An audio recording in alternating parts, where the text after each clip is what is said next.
Hello my YouTube family, कैसे हैं आप सब लोग। Welcome my YouTube channel voice of Nilofar. तो चलिए आज की कहानी शुरू करते हैं। मम्मी जी, दीदी और अपने दामाद जी से बोलिए कि आकर सारी तैयारी कर ले और पापा जी का श्राद्ध भी आकर कर दे।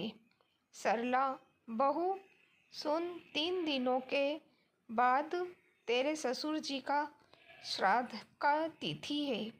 सब तैयारी करनी शुरू कर दे, साफ सफाई कर ले। सब कुछ ठीक से होना चाहिए, कोई कमी नहीं रहनी चाहिए। सरला ने अपनी सासू माँ की बात सुनकर जवाब देना शुरू किया।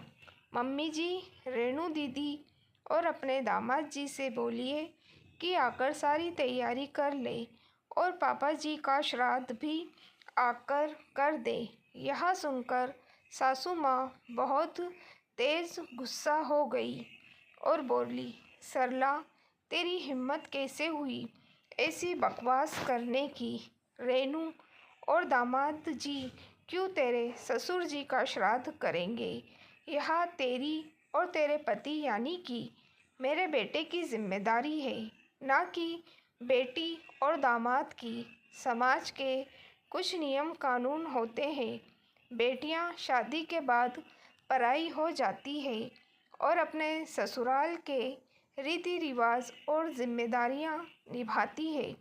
अच्छा मम्मी जी, समाज के कुछ नियम होते हैं तो समाज का यह भी नियम तो होता है कि शादी के बाद बेटी को उसके ससुराल की संपत्ति में बहू के रूप में हक मिलता है, ना कि मायके की संपत्ति में। फिर आपने कैसे पिछले साल अपनी सारी संपत्ति को 2 बराबर हिस्सों में बांट दिया, जबकि सारी जिम्मेदारी हम दोनों ने निभाई है और आगे के भी सारे फर्ज हम दोनों निभाएंगे, तो हक भी हमें ही मिलना चाहिए। क्या किया था रेणु दीदी ने आप लोगों की सेवा के लिए या पापा जी की सेवा के लिए। सासू माँ और भी तेज गुस्से में बोली, बकवास मत कर सरला, यह कानून का फैसला है कि बेटियों को मायके की संपत्ति में बराबर का हक मिलना चाहिए। अच्छा मम्मी जी, तो जब दिल किया कानून के फैसले को सही मान लिया और संपत्ति का बराबर बराबर बंटवारा कर दिया, और जब दिल किया समाज के नियमों को सही मान लिया और जिम्मेदारियां बेटे और बहू के सर पर डाल दी। जब हक बराबर का लिया है तो जिम्मेदारियां भी बराबर की निभानी ही पड़ेगी।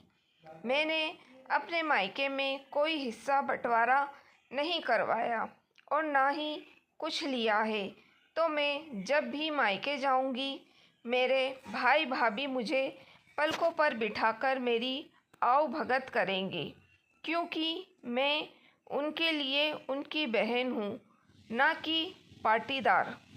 लेकिन आपकी बेटी ने पाटीदार बनकर पूरा बराबर का बंटवारा करवाया है, तो अब वह हमारी बहन नहीं बल्कि भाई है।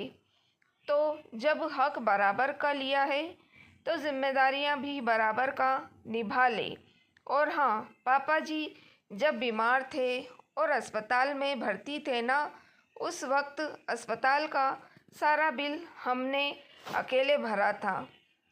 वहाँ हमारे पिता थे, हमारा फ़र्ज़ बनता है और हमने अपना फ़र्ज़ पूरी जिम्मेदारी से निभाया था। लेकिन अब हमें भी समझ में आ गया कि हम उनकी इकलौती संतान तो नहीं थे और फ़र्ज़ तो सारी संतानों का बराबर का बनता है, तभी तो पुण्य भी बराबर का मिलेगा। तो पापा जी के अस्पताल का बिल भी मैं रेणु दीदी को भिजवा रही हूँ, ताकि आधे पैसे वह हमें देकर अपनी बराबर की जिम्मेदारी और बराबर का फ़र्ज़ पूरा कर ले और बराबर का पुण्य भी प्राप्त कर ले।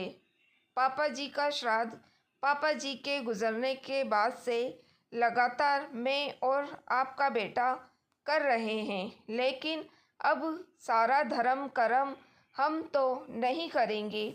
आपके दूसरे बेटे, माफ़ कीजिएगा, आपके लिए आपकी बेटी का भी तो कुछ फ़र्ज़ और ज़िम्मेदारियां हैं, जो तो आप उन्हें फ़ोन कर दीजिए और बोल दीजिए आकर अपने फ़र्ज़ निभा ले। हमने अपने फ़र्ज़ बहुत निभा लिए और अब मुझे इस विषय पर कोई बात नहीं करनी।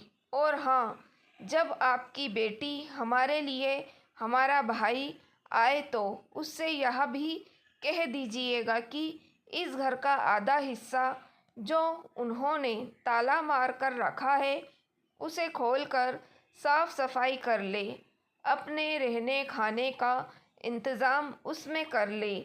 यहाँ उनकी कोई सेवा नहीं होने वाली।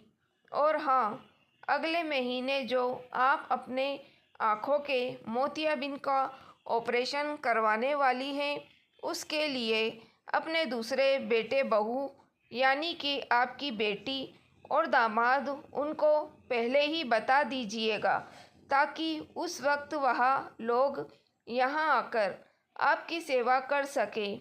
आखिर उनके भी तो कुछ फ़र्ज़ और ज़िम्मेदारियाँ हैं, सिर्फ हक थोड़े ना होते हैं, थोड़ी ज़िम्मेदारियाँ भी तो निभानी ही पड़ती है, कहकर सरला अपने कमरे में चली गई। बहुत दिनों का दिल में भरा हुआ गुब्बार आज उसने निकाल दिया था। पता था करना सब उसे ही पड़ेगा, पर कम से कम सासू माँ को आईना तो आज उसने दिखा ही दिया था। तो दोस्तों, कैसी लगी आपको कहानी? लाइक और कमेंट करके ज़रूर बताइएगा। मेरी वीडियो को शेयर करना ना भूलिएगा। मेरे चैनल वॉइस ऑफ नीलोफर को भी सब्सक्राइब ज़रूर कीजिएगा। Thank you for watching.